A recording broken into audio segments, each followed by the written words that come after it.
Assalamualaikum warahmatullahi wabarakatuh. Perkenalkan, nama saya Mediani Turjuarsi, NIM 185910773 dari Prodi PGMI Lokal 5A. Baiklah, di sini saya akan menjelaskan tentang peranan pengembangan kurikulum dan sejarah perkembangan kurikulum di Indonesia. Baiklah, yang pertama kita akan menjelaskan tentang peranan pengembangan kurikulum itu sendiri. Baiklah, pengembangan kurikulum itu sendiri terdiri 3 peranan. Yang pertama, peranan konservatif. Yang kedua, peranan kritis atau evaluatif. Yang ketiga, peranan kreatif. Baiklah, kita akan menjelaskan ketiga peranan ini secara satu persatu. Baiklah, yang pertama, peranan konservatif. Salah satu tanggung jawab kurikulum adalah mentransmisikan dan menafsirkan warisan sosial bagi generasi mudanya. Dengan demikian, sekolah sebagai suatu lembaga dapat mempengaruhi dan membina tingkah laku siswa sesuai dengan nilai sosial yang ada dalam masyarakatnya. Sejalan dengan peranan pendidikan sebagai suatu proses sosial, ini seiring dengan hakikat pendidikan itu sendiri, yang berfungsi sebagai jembatan antara siswa selaku anak didik dengan orang dewasa. Dalam suatu proses pembudayaan yang semakin berkembang lebih kompleks. Oleh karenanya, dalam kerangka ini, fungsi kurikulum menjadi teramat penting karena ikut membantu proses tersebut. Dan dapat disimpulkan bahwa peranan konservatif ini adalah tanggung jawab kurikulum adalah mentransmisikan warisan sosial kepada generasi mudanya. Yang kedua, peranan kritis dan evaluatif. Kebudayaan senantiasa berubah dan bertambah. Sekolah tidak hanya mewariskan kebudayaan yang ada, melainkan juga menilai dan memilih berbagai unsur kebudayaan yang akan diwariskan. Dalam hal ini, kurikulum turut aktif berpartisipasi dalam kontrol sosial dan memberi penekanan pada unsur berpikir kritis. Nilai-nilai sosial yang tidak sesuai dengan keadaan di masa mendatang dihilangkan, serta diadakan modifikasi dan perbaikan. Dengan demikian, kurikulum harus merupakan pilihan yang tepat atas dasar kriteria tertentu. Atau peranan kurikulum kritis dan evaluatif ini adalah lembaga pendidikan tidak hanya mewariskan kebudayaan yang ada.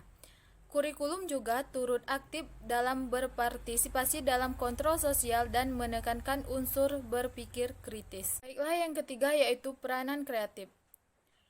Kurikulum berperan dalam melakukan kegiatan kreatif dan konstruktif, dalam artian menciptakan dan menyusun suatu hal yang baru sesuai dengan kebutuhan masyarakat di masa mendatang. Untuk membantu setiap individu dalam mengembangkan semua yang ada padanya, maka kurikulum menciptakan pelajaran, pengalaman, cara berpikir, serta kemampuan dan keterampilan yang baru, yang memberikan manfaat bagi masyarakat. Ketiga peranan pengembangan kurikulum tersebut harus berjalan dengan seimbang, atau dengan kata lain, terdapat keharmonisan di antara ketiganya. Dengan demikian, kurikulum dapat memenuhi tuntutan waktu dan keadaan dalam membawa siswa menuju kebudayaan di masa yang akan datang.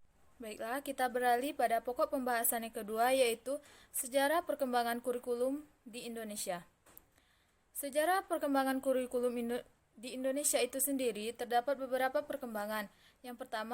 Yang pertama, kurikulum 1947 atau Rejana Pelajaran 1947. Pada saat itu, kurikulum pendidikan di Indonesia masih dipengaruhi sistem pendidikan kolonial Belanda Jepang, sehingga hanya meneruskan yang pernah digunakan sebelumnya. Rejana Pelajaran 1947 boleh dikatakan sebagai pengganti sistem pendidikan kolonial Belanda karena suasana kehidupan berbangsa saat itu masih dalam semangat juang merebut kemerdekaan. Maka pendidikan sebagai development konformis lebih menekankan pada pembentukan karakter manusia Indonesia yang merdeka dan berdaulat dan sejajar dengan bangsa lain di muka bumi ini. Orientasi Rencana Pelajaran 1947 tidak menekankan pada pendidikan pikiran. Yang diutamakan adalah pendidikan watak, kesadaran bernegara dan bermasyarakat. Materi pelajaran dihubungkan dengan kejadian sehari-hari perhatian terhadap kesenian pendidikan dan jasmani. Yang kedua, kurikulum 1952 atau Rejana Pelajaran Terurai 1952. Setelah Rejana Pelajaran 1947, pada tahun 1952, kurikulum di Indonesia mengalami penyempurnaan. Kurikulum ini lebih merinci setiap mata pelajaran yang kemudian diberi nama Rejana Pelajaran Terurai 1952. Kurikulum ini sudah mengarah pada suatu sistem pendidikan nasional. Yang paling menonjol dan sekaligus ciri dari kurikulum 1952 ini bahwa setiap rencana pelajaran harus memperhatikan isi pelajaran yang dihubungkan dengan kehidupan sehari-hari. Silabus mata pelajarannya menunjukkan secara jelas bahwa seorang guru mengajar satu mata pelajaran. Yang ketiga adalah kurikulum 1964 atau Rejana Pendidikan 1964. Usai tahun 1952, menjelang tahun 1964, pemerintah kembali menyempurnakan sistem kurikulum di Indonesia. Kali ini diberi nama Rejana Pendidikan 1964. Pokok-pokok pemikiran kurikulum 1964 yang menjadi ciri dari kurikulum ini adalah bahwa pemerintah mempunyai keinginan agar rakyat mendapat pengetahuan akademik untuk pembekalan pada jenjang SD, sehingga pembelajaran dipusatkan pada program Pancawardana, yaitu pengembangan moral, kecerdasan, emosional, keprigelan, jasmani. Ada yang menyebut Pancawardana berfokus pada pengembangan daya cipta rasa, karsa, karya, dan moral. Mata pelajaran diklarifikasikan dalam 5 kelompok bidang studi, yaitu moral, kecerdasan, emosional, keprigelan atau keterampilan, dan jasmania. Pendidikan dasar lebih menekankan pada pengetahuan dan kegiatan fungsional praktis. Yang keempat, kurikulum 1968. Kurikulum 1968 menekankan pendekatan organisasi materi pelajaran, kelompok pembinaan Pancasila, pengetahuan dasar, dan kecakapan khusus. Mata pelajaran dikelompokkan menjadi 9 pokok. Muatan materi pembelajaran bersifat teoritis, tidak mengaitkan dengan masalah faktual di lapangan. Titik beratnya pada materi apa saja yang tepat diberikan kepada siswa di setiap jenjang pendidikan. Isi pendidikan diarahkan pada mempertinggi kecerdasan dan keterampilan, serta mengembangkan fisik yang sehat dan kuat. Yang kelima, kurikulum 1975. Kurikulum 1975 menekankan pada tujuan agar pendidikan lebih efektif dan efisien. Latar belakangi lahirnya kurikulum ini adalah pengaruh konsep di bidang manajemen, yaitu MBO atau Manajemen by Objective yang terkenal saat itu. Metode, materi, dan tujuan pengajaran dirinci dalam prosedur pengembangan sistem instruksional atau PPSI yang dikenal dengan istilah satuan pelajaran, yaitu rencana pelajaran setiap satuan bahasa.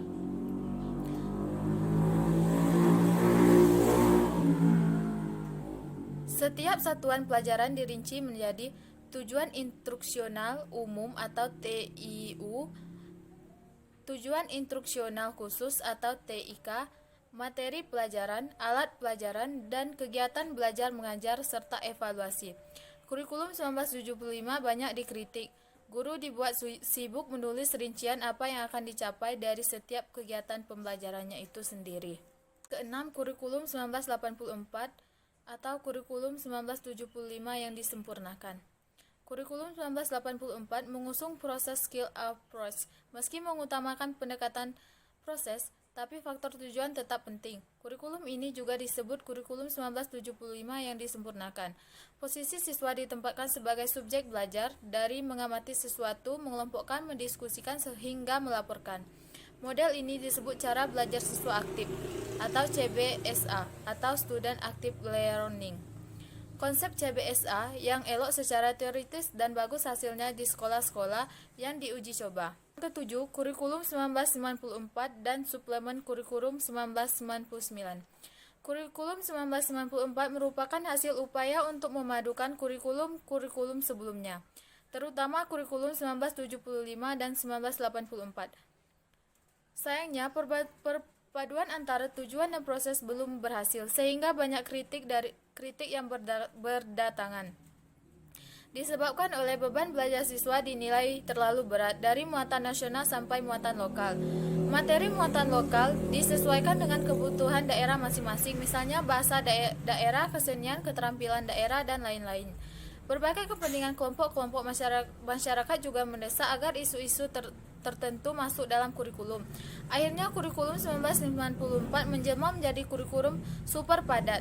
Kejatuhan rezim Soeharto pada 1998 diikuti kehadiran suplemen kurikulum 1999, tapi perubahannya lebih pada menambah jumlah materi pelajarannya saja.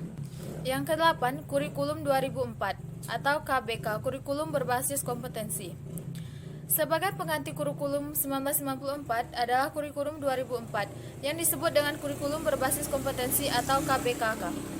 Suatu program pendidikan berbasis kompetensi harus mengandung 3 unsur pokok, yaitu yang pertama pemilihan kompetensi yang sesuai.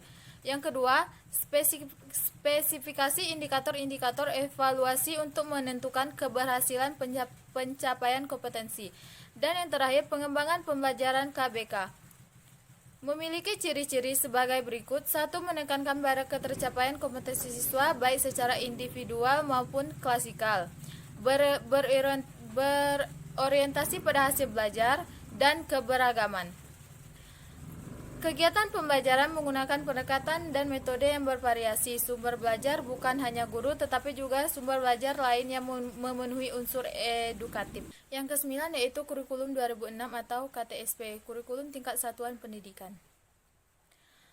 Perbedaan yang menonjol terletak pada kewenangan dan penyusunannya, yaitu mengacu pada jiwa dan desentralisasi sistem pendidikan. Pada kurikulum 2006, pemerintah pusat menetapkan standar kompetensi dan kompetensi dasar, sedangkan sekolah dalam hal ini guru dituntut untuk mampu mengembangkan dan membentuk silabus dan penilaian sesuai dengan kondisi sekolah dan daerahnya. Hasil pengembangan dari semua mata pelajaran dihimpun menjadi sebuah perangkat yang dinamakan kurikulum tingkat satuan pendidikan atau KTSP.